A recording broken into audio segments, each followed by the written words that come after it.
Momen Erick Thohir terkejut perkenalkan Patrick Kluivert dengan wakil komite wasit PSSI.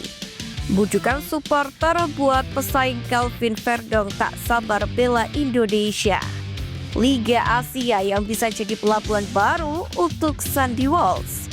Sinyal pemain lokal Liga 1 tunjukkan tekad gabung skuad Garuda. Simak informasi selengkapnya sebagai berikut.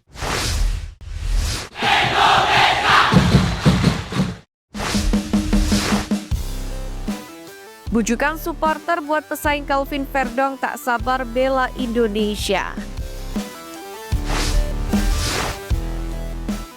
Pemain keturunan Belanda Indonesia yang membela Go Ahead Eagles yakni Dean James akhirnya buka suara mengenai peluang dinaturalisasi PSSI untuk membela timnas Indonesia.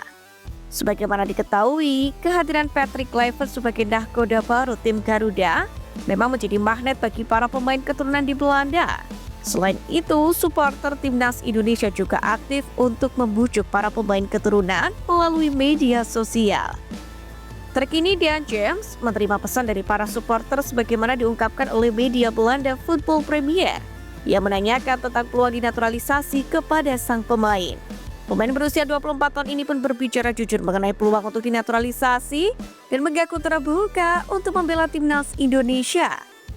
Namun demikian, James menyebutkan bahwa belum ada yang terjadi untuk saat ini dan dia masih ingin fokus di Go Ahead Eagles. Belum ada yang terjadi, saya sendiri terbuka mengenai hal itu untuk bermain bagi timnas Indonesia. Yang perlu saya lakukan adalah untuk fokus untuk saat ini di Go Ahead Eagles. Kemudian kita akan lihat yang terjadi berikutnya, apakah saya akan dipanggil atau tidak. Demikianlah penjelasan Dean James kepada Football Premier. Dean James sendiri mengakui bahwa Indonesia adalah negara yang indah dan dengan kehadiran Kluivert bersama para asistennya, itu tampaknya menarik untuk sang pemain berusia 24 tahun ini. Jika jadi bergabung timnas Indonesia, maka James tidak akan mudah mendapatkan menit bermain karena di pos bek kiri sudah ada sosok Kelvin Verdong.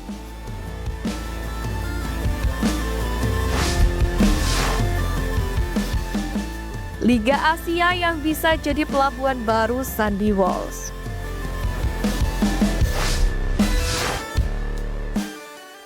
Pertama, Liga Jepang. Kompetisi satu ini kerap jadi tujuan pesepak bola Eropa dan Amerika Latin untuk melanjutkan karirnya. J-League bisa dituju oleh Walsh jika ingin tetap menjaga level permainannya. Ditambah lagi, regulasi J-League cukup ramah untuk pesepak bola ASEAN. Sandy Walsh sendiri dikabarkan tengah didekati oleh salah satu klub Jepang, Urawa Reds Diamonds. Supporter klub itu bahkan telah memberikan sambutan sebagaimana dikutip dari akun X @fukumitsu_f. Kedua, Liga Korea Selatan. Kompetisi satu ini juga kerap jadi tujuan pesepak bola Eropa dan Amerika Latin untuk melanjutkan karirnya. K-League layak untuk dituju, sama seperti Jepang, Liga Korea juga punya regulasi yang cukup ramah untuk pesepak bola ASEAN. Sandy Walsh sendiri boleh jadi akan terbang ke negeri Ginseng untuk menghadapi tantangan baru. Terlebih tak sedikit penggawa Garuda seperti Asnawi Mangkualam dan Pratama Arhan yang sudah mencoba peruntungan di negara Sintayong itu. 3. Liga Thailand. Andai ingin menjaga level dan tak bisa ke Korea atau Jepang, kompetisi ini layak dituju. Pasalnya Thailand punya regulasi pemain asing yang cukup ramah, terutama bagi negara-negara tetangganya. Adaptasi Sandy Walsh pun juga tidak akan terlalu sulit. Pasalnya di kompetisi itu sudah ada Asnawi Mangkualam serta Pratama Arhan yang pasti akan membantunya. Klub-klub Liga Thailand pun juga tidak ragu untuk mengontrak pemain dengan jam terbang tinggi di Eropa seperti Sandy Walsh.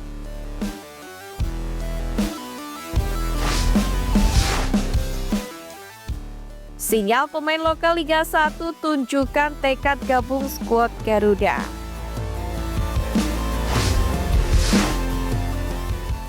Para pemain lokal Liga 1 musim ini mulai membuktikan diri moncer di Beri Liga 1 2024-2025. Salah satunya ialah Edo Febriansyah yang menunjukkan persaingan lewat statistik memukau. Sebagaimana diketahui, Edo Febriansyah adalah pemain lokal yang sering mendapatkan panggilan ke timnas Indonesia era Sintayong. Namun namanya telah tergeser seiring datangnya para pemain keturunan. Sampai dengan pertandingan Persib Bandung versus PSM Makassar atau penampilannya yang ke-21 di Peri Liga 1 musim ini, Edo tercatat telah membukukan 53 kali tackle. Itu artinya average dia per pertandingan mencapai 2,52 tackle. Pencapaian Edo dalam statistik jumlah tackle ini tercatat yang terbanyak dibandingkan pemain-pemain yang lain. Malah ia juga tercatat sebagai pemain pertama yang sanggup melakukan 50 tackle pada musim ini. Sementara itu saat membantu tim dalam fase bertahan, statistik lain yang ditunjukkan Edo juga terbilang lumayan. Sampai dengan pekan ke-21 ini, ia telah mencetak 63 kali interception dan 22 kali clearance. Ia juga telah membukukan 655 kali umpan sukses. Catatan itu bisa membuktikan bahwa Edo bisa saja bersaing menuju timnas Indonesia. Apalagi pelatih anyar skuad Garuda Patrick Kluivert inginkan pemain yang sering dapat menit tampil di klub. Kendati demikian, langkah Edo untuk kembali ke skuad Garuda tidaklah mudah. Pasalnya, pemain kelahiran Kediri itu harus bersaing dengan nama-nama seperti Calvin Verdonk yang menjadi bek kiri terbaik Liga Belanda dan Pratama Arhan yang mulai menjadi andalan di Liga Thailand. Praktis Edo bisa bersaing dengan Sein Patinama yang mulai kehilangan tempat bersama Kasyupan. Namun pengalaman Sein Patinama tentu tidak mudah untuk dilupakan begitu saja.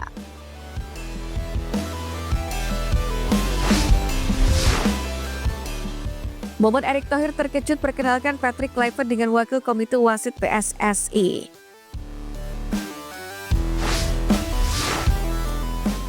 Ketum PSSI Erick Thohir sepertinya masih sibuk memperkenalkan jajaran pelatih anyar timnas Indonesia Patrick Kluivert dengan para asistennya kepada semua stakeholder sepak bola Indonesia. Sebelumnya Erick Thohir telah memperkenalkan Patrick Kluivert dengan pemilik klub Liga 1 dan yang lainnya. Namun kali ini ia memperkenalkan jajaran orang yang membantu sepak bola Indonesia di perwasitan. Dikutip dari unggahan akun Instagram Erick Thohir, Yoshimi Ogawa sendiri langsung menyapa Patrick Kluivert dan berbincang sembari mengaku pernah datang melihat aksi mantan pelatih Curaçao tersebut saat main di Jepang. Bahkan Yoshimi Ogawa menyebut Gerald pun mengaku pernah menontonnya saat masih berkarir di Jubilo Iwata. Melihat hal itu, Erick Thohir pun terkejut karena Ogawa memiliki kemenangan bersama pelatih anyar timnas Indonesia ini.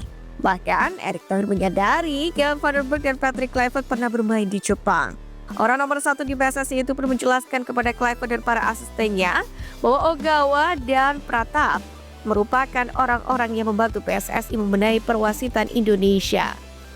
Dalam pertemuan itu, Erick Thohir juga menegaskan bahwa PSSI memang berusaha untuk membersihkan sepak bola Indonesia, yakni dari match fixing dan yang lain. Untuk itu, adanya Ogawa dan Pratap ini diharapkan sepak bola tanah air semakin baik ke depannya. Bagai bersambut, Ogawa pun menjelaskan tim-tim yang membentunya di PSSI ini juga sosok yang berpengalaman, bahkan di AFC. Oleh karena itulah menurut Erick dilakukannya agar sepak bola Indonesia semakin baik. Setelah memperkenalkan sosok pelatih baru ini, Erick pun mengaku senang melihat semua pihak bisa kompak. Menurutnya, dengan semua pihak yang bisa bagus ini akan membuat sepak bola tanah air semakin bagus nantinya.